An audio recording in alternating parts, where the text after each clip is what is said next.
you. Easter season rolls on, but full of joy and resurrection appearances. Praise be to God. Lovely to have you with us. Esther from Northeast Valley here in Dunedin. Jerry from Wisconsin. Anne from downstairs. But lovely to have you on board. Let's explore more of the Easter journey. Jerry, this passage from John. So you've asked me to talk about background, and I should have asked for some specifics. What kind of background? Because there are all sorts of backgrounds to use with this particular passage. I thought about, well, with John, you can always compare it with what the other Gospels say. And here we have an interesting situation. This is one of the few stories in John that actually does appear apparently in the other Gospels, but not at the same time. This magical catch of fish that John has as a resurrection appearance in Mark, Matthew, and probably Luke are part of the choosing of the disciples. And so that's an interesting situation, but clearly John had something in mind with this. The other thing is the background within the book of John. When you come to the end of chapter 20, you end. It has a little conclusion there. It says that we could say a lot of other things, but these things we have told for this purpose. And then it's as if the writer said, oh, wait, I lost my notes, but I just found this other page and I need to add this. And he writes another chapter and has another conclusion at the end. But then the story about the conversation with Peter is completely unique to John. There's nothing like that in any of the resurrection appearances earlier. And so that's what is most fascinating, because where you see John actually following the synoptics up to a point and then branching off, you think, what is he up to? And then because I know how clever it makes me look, I want to mention a Greek word where when Peter and this odd, unnamed, beloved disciple step off onto the beach after the the miraculous catch of fish, the text says that Jesus was standing by a charcoal fire. No particular reason, apparently, that it should say what kind of fire. It just says it's a charcoal fire, Greek, anthrax. There's only one other place in any of the Gospels where a fire is identified as an anthrax fire. And that is also in John. That's the fire that Peter sat at when he denied Jesus 3 times. And so that's a bit of literary background. So have I covered enough? I think that's, well, let's see where it takes us. Esther, I want to hear how this challenges you, and perhaps with some of Jerry's thoughts there as well. Yeah, that's beautiful, Jerry. There's so many things I love about this story. It's such a great story. But I do find the end of it a little bit emotionally disorientating, because Jesus is having this intense encounter with Peter that I'm sure we'll get into. And it raises to this crescendo. And he's asked him the 3rd time, but do you love me? Do you even like me? And Peter breaks down, and, he's had these 3 chances to say he loves Jesus.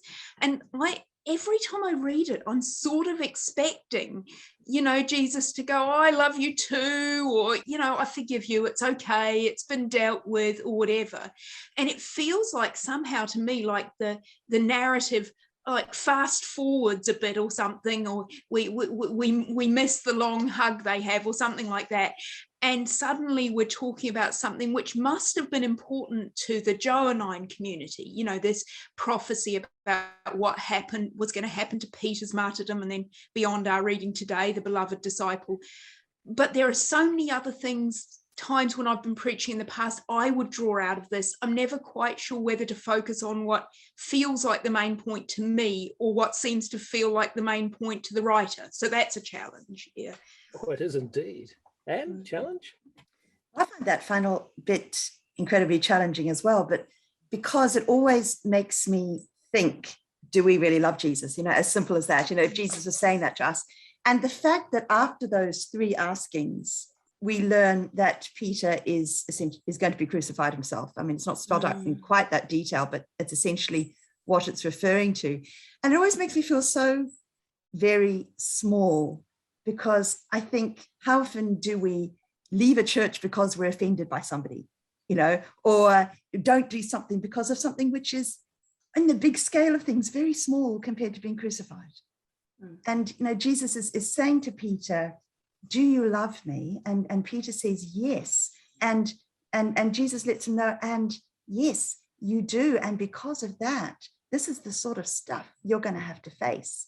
And yet we get so quickly discouraged when anything goes wrong, or we get so quickly reluctant to do something because of some little, in the big scale of things, problem.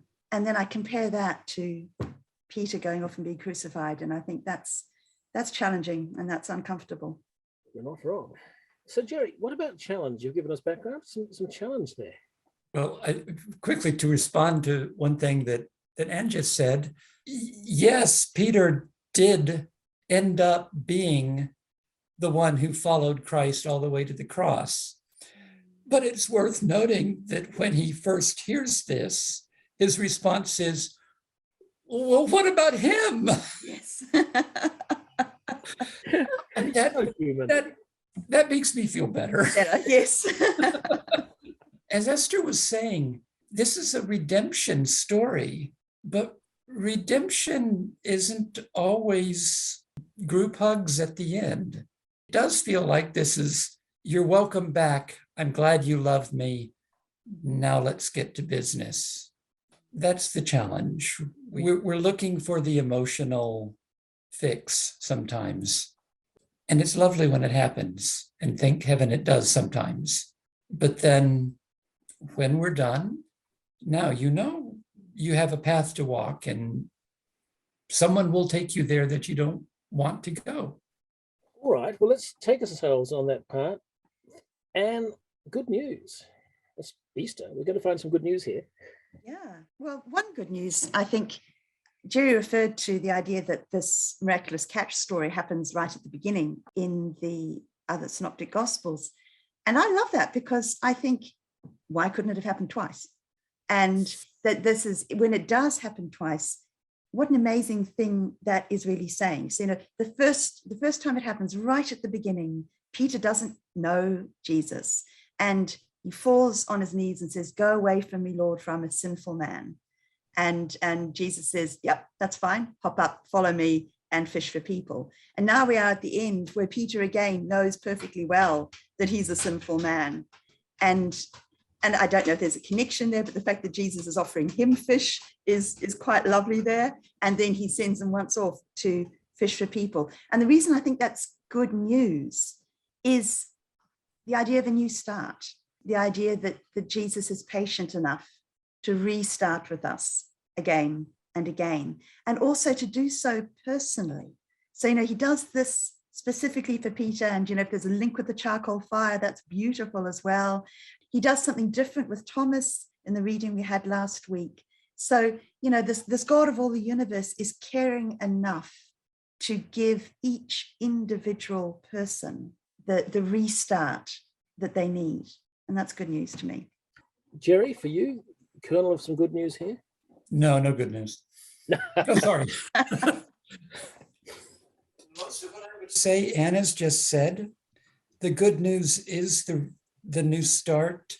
And the good news is also that this thing that could have defined Peter is now no longer going to be the thing that defines Peter. I saw a cartoon on Facebook. One of you may have posted it. It was a disciple saying, look, all I'm saying is that nobody calls Peter denying Peter. Yes. So yes, Thomas, we get it. One of the things that's the most fascinating to me is that the one thing that every gospel makes absolutely sure to say about Peter is that he denied Christ. They all take a great deal of time with that. This person who was the leader of the church in Jerusalem, the sort of thing that most leaders try to suppress. Our gospels say, yeah, this is who he was, because that's makes who he became all the more essential. So very personal, very tailor-made. Esther, for you, where do you find amongst all this good news something that really resonates? Well, the first thing I'm very excited about is that in this story we find Jesus doing housework. You know, he may have died and risen, but there he is. He's gutting fish, he's baking bread, he's cooking the whānau breakfast, and I just can't get enough of that. Maybe slightly deeper. Can you go deeper? I think that's deep. But I'm just the good news is I'm just still basking in the resurrection, in the empty tomb, as we hear just one very personal story after another, different ones in the different gospels, but as people encounter Jesus and are changed by Jesus, and just the wonder and the miracle of the fact that death and suffering and sin have been defeated is just washing over me with each beautiful story. And those very specific 153 fish. Right. So let's come back to Anne. So what? Resurrection? Yeah, no, I think my so what kind of brings together everything we've been saying, in that it's when we head out into our lives from the Sunday service or from listening to this conversation, to keep our focus on the fact that there is a big, big thing that we're part of. You know, we're part of this huge project that God has for the world. And it involves resurrection, and it involves new starts for people, and it involves crosses.